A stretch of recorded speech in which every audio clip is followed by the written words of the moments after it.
relation sans avenir? Comment quitter quand tu as encore des sentiments? Pourquoi rester dans une relation qui te mène nulle part? Découvre comment reprendre le contrôle de ta vie amoureuse et enfin t'épanouir pleinement. La vie est trop précieuse pour la gaspiller dans une relation qui n'a pas d'avenir. Pourtant, il est souvent difficile de prendre la décision de partir, surtout quand les sentiments sont encore présents. Cette vidéo est dédiée à toutes celles qui ressentent ce tiraillement entre ce qu'elles savent être vrai et ce qu'elles ressentent au plus profond d'elles-mêmes. Ensemble, nous allons explorer comment tu peux te libérer de cette situation, te reconnecter à toi-même et retrouver la paix et la clarté d'esprit nécessaires pour avancer. Aujourd'hui, on va aborder un sujet important mais essentiel. Comment sortir d'une relation sans avenir, même quand on a des sentiments pour la personne. C'est une situation que beaucoup de femmes vivent et je veux vous donner les clés pour vous en sortir avec force et confiance. Tu es peut-être dans une relation depuis des mois, voire des années, et tu te rends compte que malgré l'attachement, malgré les moments de bonheur que vous avez pu partager, il y a quelque chose qui ne va pas. Peut-être que ton partenaire n'est pas prêt à s'engager, que vous n'avez pas les mêmes projets pour l'avenir, ou que tu te sens simplement piégé dans une dynamique qui ne te rend plus heureuse. Quoi qu'il en soit, tu te demandes comment faire pour sortir de cette situation, surtout quand je tiens encore à cette personne. Mon objectif est de t'aider à comprendre pourquoi il est crucial de te libérer d'une relation sans avenir, de te montrer les étapes pour y parvenir et surtout de te soutenir dans ton parcours vers une vie plus épanouie et authentique. On va plonger ensemble dans des techniques pratiques et des conseils inspirants pour t'aider à retrouver confiance en toi, à te reconstruire et à attirer une relation de qualité, celle qui te correspond vraiment. C'est un voyage qui peut être difficile, il est aussi profondément libérateur. Je suis là pour te guider à chaque étape du chemin. Avant que je développe, n'oublie pas de liker ma vidéo, partage à une amie qui souffre peut-être de cette relation et active la cloche de notification pour ne pas rater mes vidéos. Et si tu souhaites améliorer et transformer ta vie, je t'invite à rejoindre ma communauté privée 100% féminine, le lien est dans la description. Alors, avant toute chose, il faut prendre conscience de la situation. Alors là, je vais te donner les signes d'une relation sans avenir. La première étape pour sortir d'une relation sans avenir, c'est de reconnaître les signes. Beaucoup d'entre nous restons aveuglés par l'amour ou l'espoir, en refusant de voir ce qui est évident. Mais pour avancer, il est essentiel de faire face à la réalité. Parmi les signes les plus courants d'une relation sans avenir, on trouve l'absence de projet commun. Si après un certain temps, vous ne parlez pas d'avenir ensemble, ou si chaque tentative d'aborder le sujet se heurte à une résistance, à une esquive, c'est un signal d'alarme. Un partenaire engagé est généralement prêt à discuter de l'avenir et à faire des plans concrets pour y parvenir. Les promesses non tenues. Si ton partenaire te promet de changer, de s'engager ou de faire des efforts pour la relation, mais que rien ne se concrétise, c'est un signe que les paroles ne se transforment pas en action. Ces promesses vides ne font que prolonger une situation qui ne mène nulle part. Un sentiment persistant d'insatisfaction. Même si tu l'aimes, si tu te sens constamment insatisfaite en manque de quelque chose, ou si tu as l'impression de faire des compromis sur tes valeurs, tes besoins ou ton bonheur, c'est un signe que cette relation ne te nourrit pas émotionnellement. La stagnation.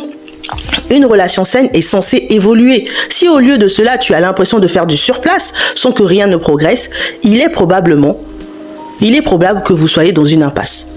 Il est important d'être honnête avec soi-même à propos de ces signes. Cela ne veut pas dire que tu dois immédiatement tout remettre en question, mais il est crucial de reconnaître les problèmes pour pouvoir les aborder. Pourquoi les sentiments compliquent les choses? Quand on est amoureux, notre jugement peut être obscurci. Les sentiments sont plus puissants et peuvent nous pousser à ignorer les red flags ou à justifier des comportements qui en temps normal nous sembleraient inacceptables. Mais pourquoi est-ce si difficile de quitter quelqu'un même quand on sait, au fond de soi, que cette relation n'a pas d'avenir? On sait qu'elle n'a pas d'avenir. L'attachement émotionnel, nous développons des liens forts avec les personnes que nous aimons. Ces liens ne se limitent pas seulement à l'amour, mais englobent aussi la sécurité, l'habitude et le confort. L'idée de rompre ces liens peut sembler terrifiante, car elle nous force à affronter l'inconnu et à faire face à la solitude. La peur de la perte. Quitter quelqu'un, c'est accepter de perdre quelque chose de précieux. Même si cette relation est imparfaite, elle fait partie de ta vie. Le deuil d'une relation peut être douloureux car il signifie dire adieu non seulement à une personne mais aussi à un futur que tu avais imaginé. La dépendance affective. Dans certaines relations, il peut y avoir une dépendance émotionnelle qui rend la séparation presque impossible. Cette dépendance peut se manifester par la peur de ne pas trouver quelqu'un d'autre, de ne pas être aimé à nouveau ou de ne pas savoir comment vivre sans l'autre personne. Les souvenirs partagés. Chaque relation est faite de souvenirs, de moments forts et de tendres souvenirs qui viennent colorer notre perception. Ces souvenirs peuvent rendre difficile la prise de distance car ils nous rappellent constamment les bons moments. Même si ces moments sont rares ou révolus, il est essentiel de comprendre ces dynamiques pour pouvoir les dépasser. Les sentiments sont réels et puissants. Mais ils ne doivent pas dicter ta vie si la relation ne te rend plus heureuse. La prise de conscience de ces mécanismes est le premier pas vers la libération. L'importance de la clarté mentale. Lorsque tu te trouves dans une situation émotionnellement complexe comme celle de devoir quitter une relation que tu sais sans avenir, la clarté mentale devient ton meilleur allié. Pourquoi? Parce qu'elle te permet de voir la situation pour ce qu'elle est. Au-delà de tes émotions tumultueuses et des illusions que tu pourrais entretenir, dépasser les illusions. Il est facile de se convaincre que les choses pourraient changer, que l'autre pourrait soudainement devenir la personne que tu espères, ou que les problèmes actuels finiront par se résoudre d'eux-mêmes. Mais cette manière de penser est souvent une illusion, un mécanisme de défense pour éviter de prendre une décision difficile. Se reconnecter à soi-même. La clarté mentale passe par une reconnexion à ton essence, à qui tu es vraiment, en dehors de cette relation. Cela implique te poser les bonnes questions. Qu'est-ce que je veux vraiment dans la vie? Est-ce que cette relation m'aide à atteindre ses objectifs? Ou au contraire, m'en éloigne-t-elle? Exercice pour obtenir de la clarté. Il existe des techniques pour t'aider à obtenir cette clarté. La méditation est l'une des plus efficaces. Elle te permet de calmer ton esprit, de faire le vide et d'observer tes pensées sans jugement.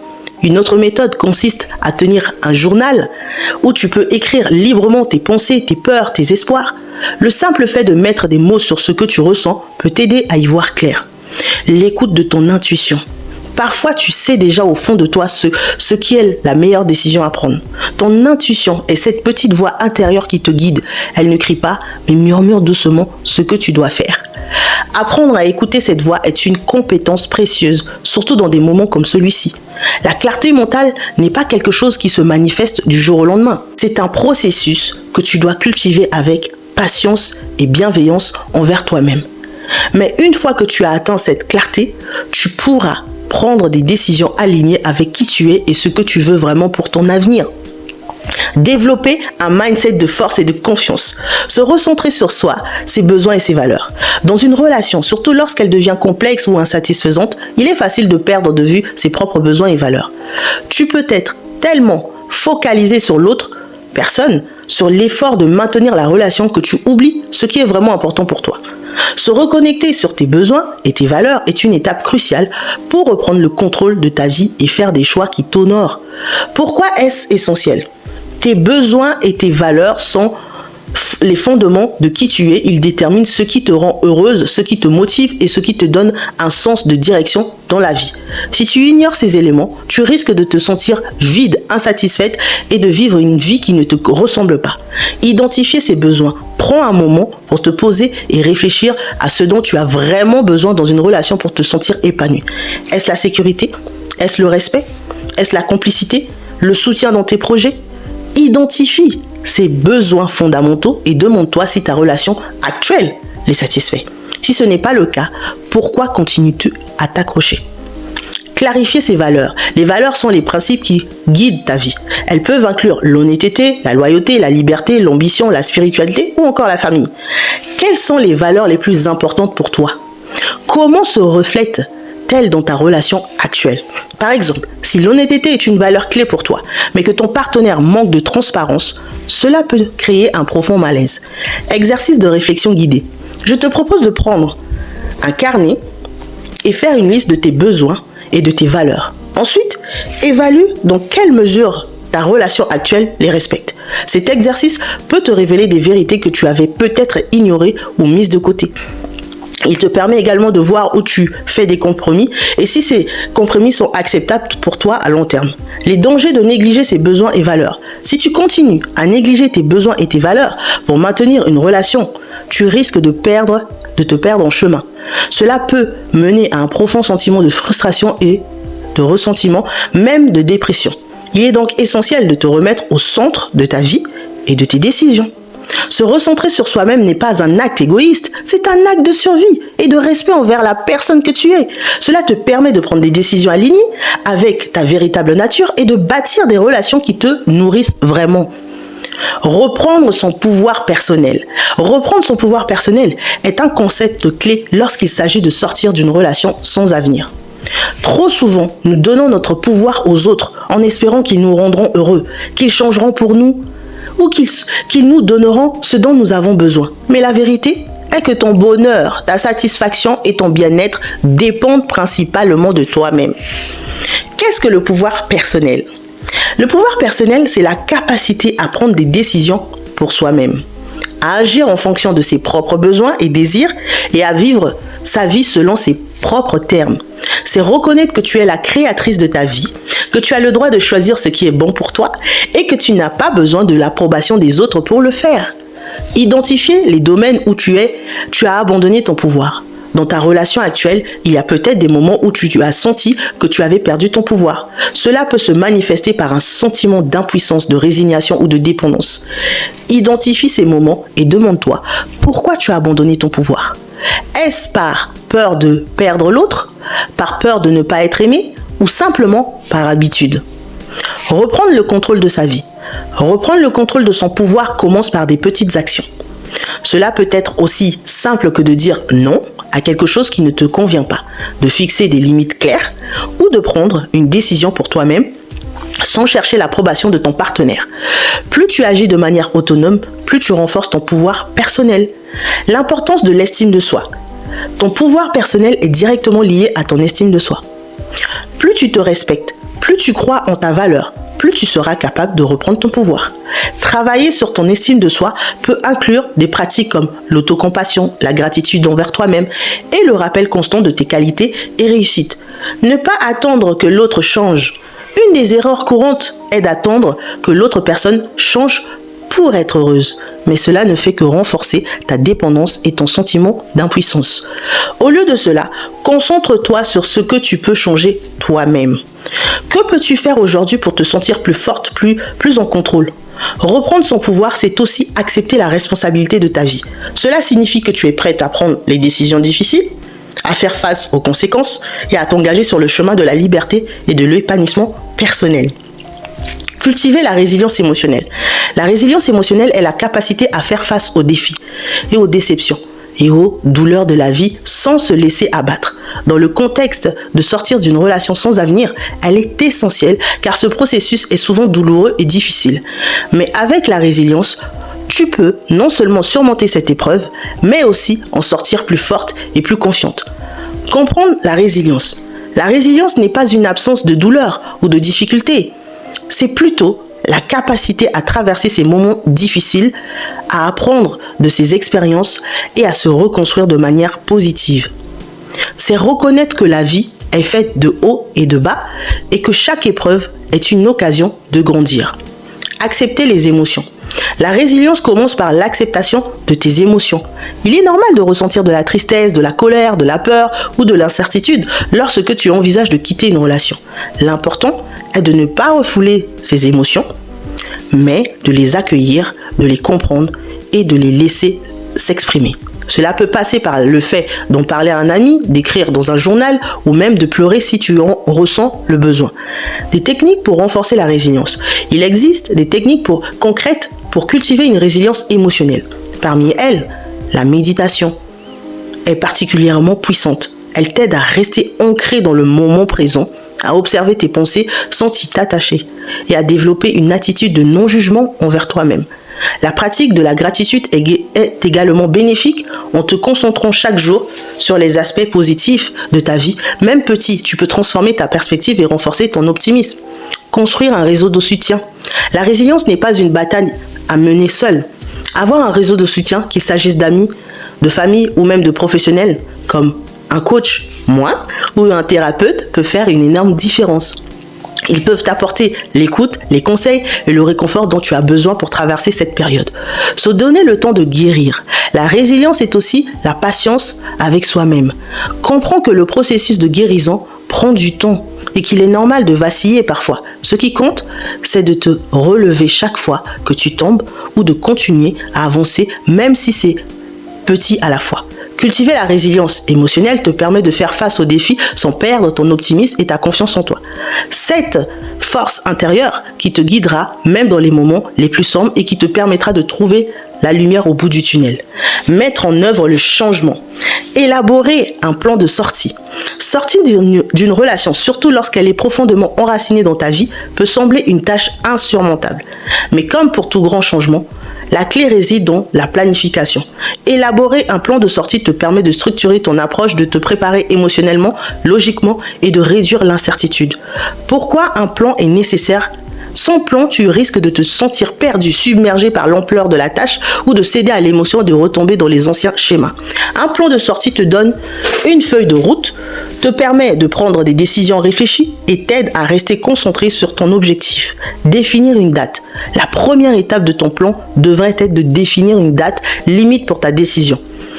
Cette date te donne un objectif clair à atteindre et évite que la situation ne s'éternise indéfiniment. Cela ne veut pas dire que tu dois tout faire précipitamment, mais que tu te fixes un moment où tu seras prête à passer à l'action. Prépare la conversation de séparation. La manière dont tu abordes la rupture est cruciale.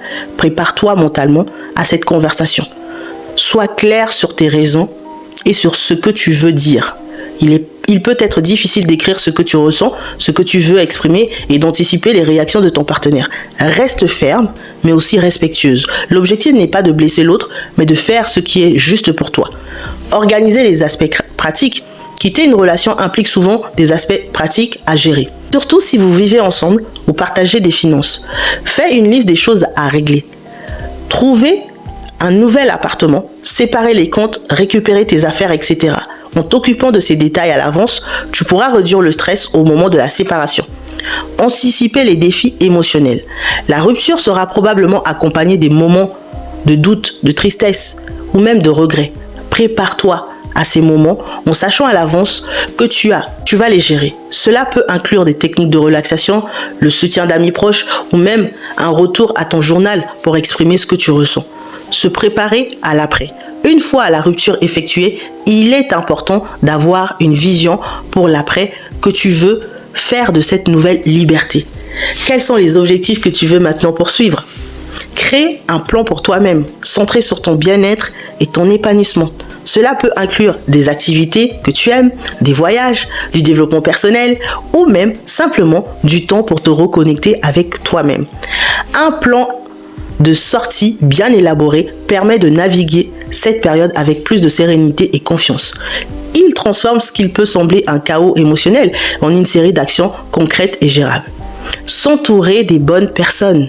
Dans les moments de transition comme celui-ci, où tu décides de quitter une relation sans avenir, le soutien de ton entourage est crucial. S'entourer de bonnes personnes signifie trouver des individus qui comprennent ta situation, respectent tes décisions et sont prêts à t'aider à traverser cette période difficile. Identifier les soutiens positifs. Les bonnes personnes ne sont pas seulement celles qui sont présentes physiquement, mais aussi celles qui apportent une énergie positive, des conseils constructifs et du réconfort. Ces personnes peuvent être des amis proches, des membres de ta famille ou même des collègues. Leurs paroles et leurs actions doivent te faire sentir soutenu et valorisé, pas jugé ou critiqué. Évite les influences négatives. Malheureusement, tout le monde n'est pas capable d'offrir ce genre de soutien. Certains peuvent minimiser ta décision, te pousser à rester ou même critiquer tes choix. Il est essentiel de reconnaître ces influences négatives et de mettre une certaine distance avec elles. Au moins temporairement, ton bien-être doit passer en priorité. Trouver un mentor ou un coach. Parfois, le soutien d'un professionnel peut faire toute la différence. Un coach en développement personnel, par exemple moi, peut t'aider à naviguer cette transition avec des outils et des conseils adaptés à ta situation. Ils peuvent t'offrir une perspective extérieure te donner des stratégies pour rester forte et t'aider à reconstruire ta vie après la rupture. Participer à des groupes de soutien. Il existe de nombreux groupes de soutien en ligne ou en présentiel pour les personnes qui traversent des ruptures. Ces groupes te permettent de partager ton expérience avec d'autres qui vivent des situations similaires. Cela peut être extrêmement libérateur de savoir que tu n'es pas seul et d'apprendre des expériences des autres. D'ailleurs, je t'invite à rejoindre ma communauté privée 100% féminine Trust Yourself dédiée à l'épanouissement personnel. Le lien est dans la description. Les rôles des amis proches. Tes amis proches jouent un rôle crucial durant cette période. Ils peuvent te distraire, t'écouter, te rappeler qui tu es et t'aider à retrouver ta joie de vivre. N'hésite pas à demander leur aide, que ce soit pour un café, une soirée cinéma ou simplement une conversation téléphonique. Leur présence peut transformer ton sentiment de solitude en un sentiment de connexion et de soutien. Créer une communauté de soutien. Si tu ne trouves pas immédiatement les bonnes personnes, n'hésite pas à créer ta propre communauté de soutien. Cela peut être un petit cercle d'amis ou même un groupe sur les réseaux sociaux. L'important est d'avoir un espace où tu te sens libre de partager et de recevoir un soutien sans jugement. S'entourer des bonnes personnes te permet de traverser cette période de manière plus saine et plus équilibrée. Elles sont là pour te rappeler que même si tu quittes une relation, tu n'es pas seul dans ce voyage. Faire le premier pas. Après toute la réflexion, la planification et la recherche de soutien, vient le moment le plus important, faire le premier pas. C'est souvent le plus difficile car il implique de sortir de ta zone de confort et de faire face à l'inconnu. Mais c'est aussi le plus libérateur car c'est avec ce moment-là que tu reprends réellement le contrôle de ta vie. Surmonter la peur de l'inconnu. La peur de l'inconnu est l'une des principales raisons pour lesquelles beaucoup hésitent à faire ce premier pas. La peur de l'inconnu, de la solitude, faire une erreur ou même de blesser l'autre. Mais il est important de se rappeler que la peur est une émotion normale qui survient chaque fois que l'on sort de sa zone de confort. Ce qui compte, c'est de ne pas laisser cette peur te paralyser. Visualiser le résultat souhaité. Une technique puissante pour faire ce premier pas est de visualiser le résultat souhaité. Imagine-toi dans quelques mois, après avoir quitté cette relation, vivant une vie qui te ressemble, pleine de liberté, de paix et de nouvelles possibilités. Cette vision peut te donner la motivation nécessaire pour agir, prendre une décision ferme. Faire le premier pas, c'est aussi prendre une décision ferme. Une fois que tu as décidé de quitter cette relation, engage-toi à suivre ce chemin sans revenir en arrière. La fermeté de ta décision te donnera la force de surmonter les obstacles et les doutes qui peuvent survenir en cours de route. Petit pas à la fois. Le premier pas n'a pas besoin d'être gigantesque. Il peut s'agir d'une petite action comme avoir une première conversation, commencer à chercher un nouvel appartement ou même simplement écrire une lettre pour toi-même, exprimant tes intentions. L'important est de commencer de faire quelque chose qui t'amène dans la direction souhaitée. Restez fidèle à soi-même, mesdames. Tout au long de ce processus, il est crucial de rester fidèle à soi-même. Ne fais pas de compromis sur tes besoins ou tes valeurs pour rendre la transition plus facile. Souviens-toi pourquoi tu fais cela et garde ton objectif final en vue. Célébrez chaque victoire. Chaque petit pas que tu fais mérite d'être célébré, que ce soit un appel difficile que tu as passé, une conversation que tu as eue, ou même le simple fait de te lever le matin avec la détermination de continuer. Reconnais et célèbre tes victoires. Elles sont le signe que tu avances dans la bonne direction. Faire le premier pas est un acte de courage et de foi en toi-même. C'est le début de ton chapitre, un chapitre où tu es libre de créer la vie que tu souhaites vraiment. En conclusion, nous avons exploré ensemble un cheminement complexe mais profondément transformateur. Comment sortir d'une relation sans avenir quand on a des sentiments? Nous avons vu l'importance de prendre conscience de la situation, de développer un mindset fort et résilient et de mettre en œuvre un plan concret pour passer à l'action. Se libérer d'une relation qui ne te correspond plus est un acte d'amour envers toi-même. Cela nécessite de la clarté, du courage et un engagement envers ton propre bonheur. Mais tu n'es pas seul. En cultivant ton pouvoir personnel, en t'entourant des bonnes personnes et en avançant pas à pas, tu peux transformer cette épreuve en une opportunité de croissance et de renouveau. Je veux t'encourager à ne pas rester figé dans une situation qui ne te rend plus heureuse. Tu as le pouvoir de changer ta vie, de reprendre les rênes et de créer un avenir qui te ressemble.